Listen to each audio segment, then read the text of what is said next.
Hello and welcome to the live coding example for the Gamma method. I'll be running the MATLAB version of the Gamma tutorial code that was included in the supplementary material for feature identification in time series data sets, which appeared in Helion in 2019. It's Shaw et al.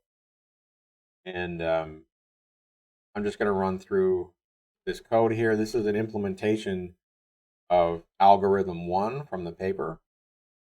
And I'm just going to go through the code relatively quickly and show you the results. And so some standard bookkeeping here.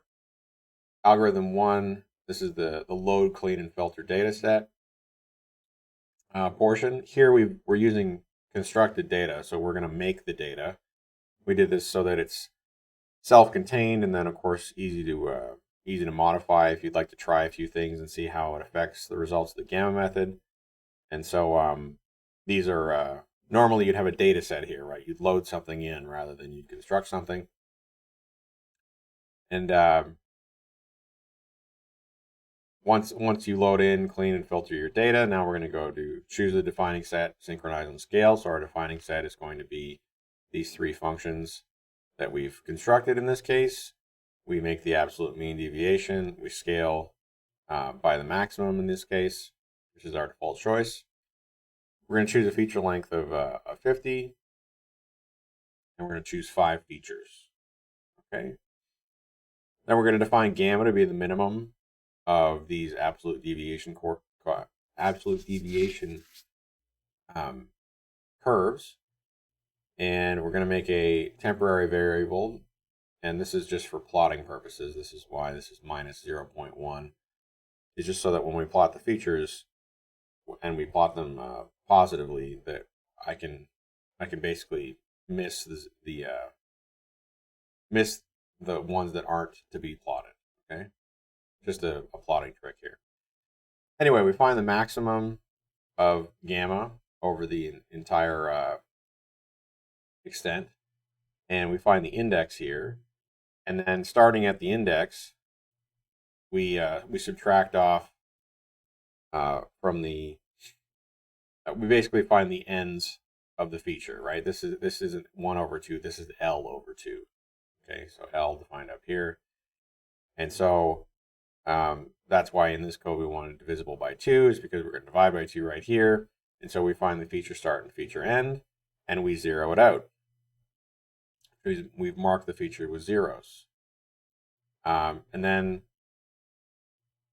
so we zero it out right here.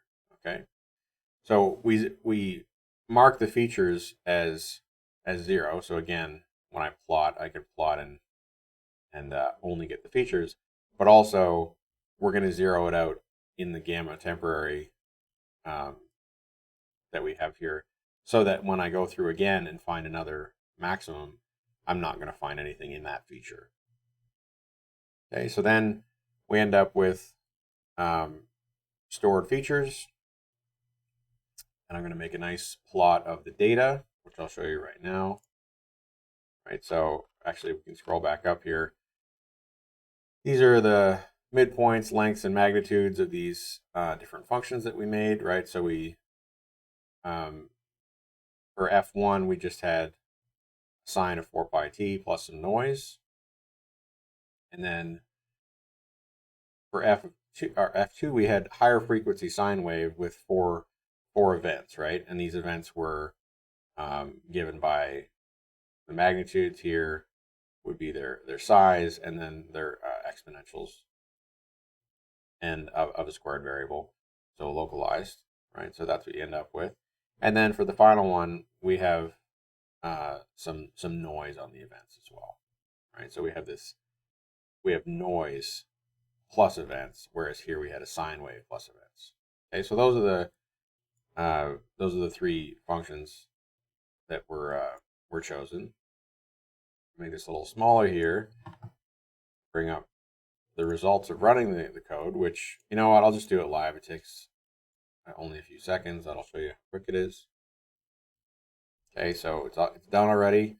Of course, it might take a little longer depending on the size of your your data set. Certainly there exist data sets so large that this would take a while, but you can see here the difference between the two. So here's F1, and then here is the absolute deviation series, right? So this is scaled and absolute value subtracted off the mean. We have a similar thing here, right? So that's the series. This is the absolute deviation series. And finally, that's the series. And this is the absolute deviation series. Okay, good. So then what do we find? Well, we run the gamma method and we find that there is a lot of deviation from each of their respective means. The simultaneous perturbations happen at F1, which is you can go up and see, yeah, okay, these are all deviations from their mean, right? So this makes sense. Okay, and right here it also makes sense. So there's a deviation. You might think, oh well, the deviation should be right here, except this is a small value here, right? So the gamma method doesn't find this. Since all three were included in the defining set, it's actually moved over a little bit. So it's here, here, and here. Okay, and finally, finally we have this one and the green one here. This is kind of a leftover in the sense that the feature length wasn't quite long enough to zero out the entire thing, and so you have one here for F5, and for F4 you have these three. Okay, you'll notice that although this is a big feature here, since it is not a big feature here, it doesn't make the cut, right? You can see that actually in the smooth section here because there's no noise on F2.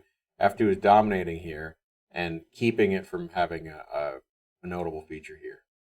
Okay, so again, the gamma method is looking for simultaneous perturbation of everything. So if one thing doesn't perturb, it's going to keep it from being a maximum in the gamma curve. Okay, so that's the tutorial code, and hopefully you enjoyed that explanation. And I encourage you to download these codes in either, I use the MATLAB version, but there's also Python and R codes as well. Thanks for your time.